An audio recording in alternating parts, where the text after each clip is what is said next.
యశస్విని రెడ్డి.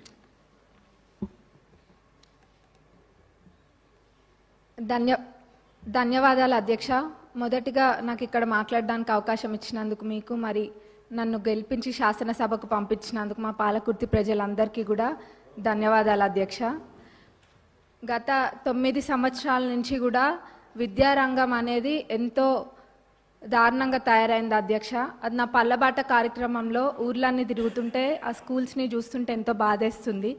ఎందుకంటే పిల్లలు ఎంత ఇబ్బంది ఉన్నా కానీ కొంతమంది పిల్లలు కింద కూర్చొని అసలు కనీసం మౌలిక వసతులు కూడా లేవు అధ్యక్ష. టాయిలెట్స్ అయితే అవి ఎంత దారుణంగా ఉన్నాయంటే అక్కడ పిల్లలు అవి ఎట్లా యూజ్ చేస్తుండ్రు అన్నది చూస్తేనే చూసిన వాళ్ళకి బాధ అవుతుంది అధ్యక్ష. కొన్ని చోట్లనేమో అసలు టాయిలెట్సే లేవు, కొన్ని చోట్ల ఉంటే మెయింటెనెన్స్ లేదు, ఇంకొన్ని చోట్లనేమో అసలు ఎన్ని రిపేర్స్ ఉన్నాయంటే అధ్యక్ష అది పట్టించుకున్న నాదుడే లేడు అధ్యక్ష గత 10 సంవత్సరాలలో కూడా. మరి ఇదే కాకుండా అధ్యక్ష స్టాఫ్ ప్రాబ్లం కూడా చాలా ఉంది అధ్యక్ష. మరి ఇవన్నీ కూడా మరి గత 10 సంవత్సరాలు ఎడ్యుకేషన్ అంతా వెనకాల ఎందుకు వేసిండ్రో అర్థం కావట్లేదు అధ్యక్ష.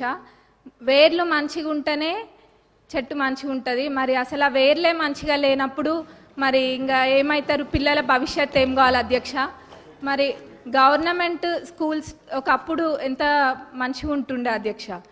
ఇప్పుడు ఆ గవర్నమెంట్ స్కూల్స్కి పంపించాలంటే ఎంత లేనోళ్ళు కూడా ఆలోచిస్తుండ్రు అధ్యక్ష. అంటే వాళ్ళకి ఆర్థికంగా ఎంత భారమైనా కానీ ప్రైవేట్ స్కూళ్ళకి పంపించుకుంటుండ్రు అధ్యక్ష. ఎందుకంటే అక్కడ పోతే ఎటువంటి వసతులు లేవు కాబట్టి. కానీ ఇప్పుడు అయితే అధ్యక్ష మన ప్రభుత్వం అధికారంలోకి వచ్చినాక ఈ విద్యారంగం అనేది క్రమంగా మెరుగుపడుతుంది. అట్లనే ఇంటిగ్రేటెడ్ స్కూల్స్ అనేది కూడా నియోజకవర్గానికి ఒక ఇంటిగ్రేటెడ్ స్కూల్ ఇస్తా అనడం కూడా ఎంతో సంతోషంగా ఉంది అధ్యక్ష. అది అందరు పిల్లలు కూడా సామాన్యులు కూడా అందరూ ఇంటర్నేషనల్ స్కూల్స్లలో చదువుకున్న విధంగా అక్కడ చదువుకుంటారు అధ్యక్ష. మరి ఆ విధంగానైనా ఈ విద్యారంగం అనేది కొంచెం మంచిగా అవుతుంది అధ్యక్ష. మరి ముఖ్యంగా అధ్యక్ష ఈ టాయిలెట్స్ అనేది మటుకు చాలా పెద్ద సమస్య అధ్యక్ష. ఏదో చెప్పాలని కాదు, నేను నిజంగా అన్ని స్కూల్స్ విజిట్ చేస్తున్నా. మరి గతంలో వాళ్ళు చేయలేంది మన ప్రభుత్వంలో చేసి చూపిస్తామన్న నమ్మకం నాకు ఉంది. అది ఖచ్చితంగా కూడా చేస్తాం అధ్యక్ష.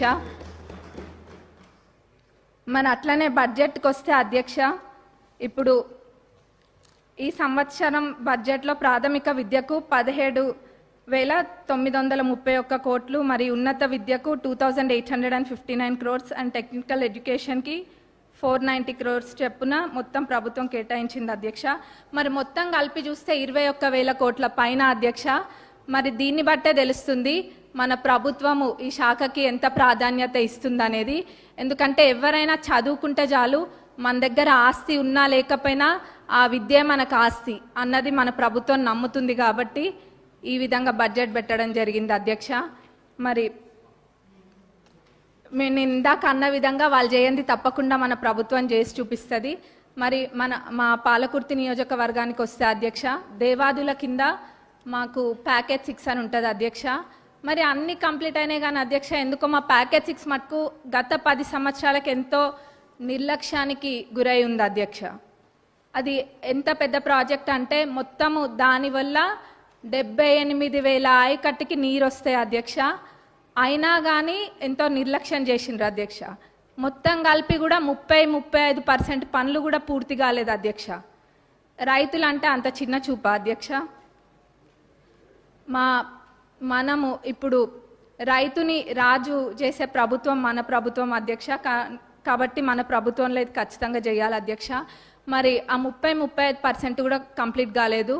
ఏమైందంటే గత ప్రభుత్వంలో గత పాలకులు ఏదో ఎలక్షన్ల ముందు ఆదరాబాదరాగా జనాలకు చూపించుకోవడం కోసం అని చెప్పి పాత కాంట్రాక్టర్ యొక్క టెండర్ని రద్దు చేసి కొత్త కాంట్రాక్టర్లను పిలిపించి ఆ ఎస్టిమేట్లో ఎన్నో తప్పులతో అధ్యక్ష, ఎన్నో మిస్ చేసి ఎస్టిమేట్ వేసిండ్రు అధ్యక్ష.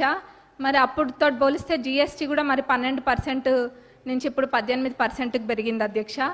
ఇట్లా ఎన్నో ఇబ్బందులతోటి ఈ కాంట్రాక్టర్లు కూడా పనులు చేయలేకపోతుండ్రు అధ్యక్ష.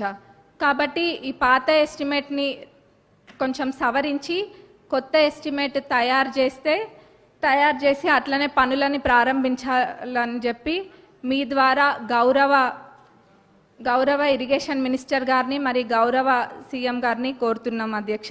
ఎందుకంటే చాలా పెద్ద ప్రాజెక్ట్ అధ్యక్ష. 78,000 ఎకరాలకి ఇది నీరు అందిస్తుంది కాబట్టి ఇది పెద్ద ప్రాజెక్ట్ అధ్యక్ష. దీన్ని మన ప్రభుత్వంలో పూర్తి చేసి చూపించాలి అధ్యక్ష మనము. మరి అట్లనే అధ్యక్ష కాలువలు అధ్యక్ష, కాలువలు కొన్ని చోట్ల అధ్యక్ష అన్ని చాలా మటుకు కాలువలల్లో అన్ని చెట్లు మొలిచి ఉన్నాయి అధ్యక్ష. దాన్ని కూడా ఎవరు పట్టించుకోలేదు. మళ్ళీ ఎట్లున్నారంటే ఇక్కడ సభలో అనొద్దో అదేదో వాళ్ళు చేయకుండా ఏదో 10 సంవత్సరాలు మనమే ఉండి పాలించినట్టుగా చెప్తున్నారు అధ్యక్ష. ఏమైంది కాలువల్లో అవి ఉన్నాయి ఇవి ఉన్నాయి అని. మరి నవ్వాలో ఏడవాలో తెలియదు అధ్యక్ష. కాబట్టి మేమే మా నియోజకవర్గంలో అయితే ఒక 30 కిలోమీటర్లకు పైగా మా సొంత డబ్బులతోటి మేమే పెట్టి అది తవ్విపియడం కూడా జరిగింది అధ్యక్ష. ఇక్కడ ఇదంతా ఇబ్బంది లేకుండా లైనింగ్ కాలువలు అన్నిటికీ కూడా లైనింగ్ చేయాలని మీ ద్వారా నేను కోరుతున్నా అధ్యక్ష. మరి అట్లనే అధ్యక్ష చివరిగా రుణమాఫీ, ఆ రోజు అందరము ఇక్కడున్న శాసనసభ్యులం అందరం కూడా ఎంతో నమ్మకంతో చెప్పినాము. గతంలో రుణమాఫీ పూర్తి స్థాయిలో చేసింది కాంగ్రెస్ ప్రభుత్వమే, ఇప్పుడు చేయబోయేది కూడా కాంగ్రెస్ ప్రభుత్వమే అని. అది మాటలకి మాత్రమే అంకితం కాకుండా అధ్యక్ష ఈరోజు అన్న విధంగా తప్పకుండా చేసి చూపిస్తుంది కాంగ్రెస్ ప్రభుత్వం అని చెప్పి ఈరోజు మనము చేయడం జరిగింది అధ్యక్ష. మరి ఇది అందరికీ ప్రతి ఒక్క కాంగ్రెస్ కార్యకర్తకి మరి ప్రతి ఒక్క రైతులకు కూడా ఇది గర్వించదగ్గ విషయం అధ్యక్ష. మరి మన గౌరవ అగ్రికల్చరల్ మినిస్టర్ గారిని మరి మన డిప్యూటీ సీఎం గారికి మా నియోజకవర్గ ప్రజలందరి తరపున ధన్యవాదాలు తెలియజేస్తున్నా అధ్యక్ష. నాకు ఇక్కడ మాట్లాడే అవకాశం ఇచ్చినందుకు మరొకసారి ధన్యవాదాలు తెలుపుతూ ముగిస్తున్నాను.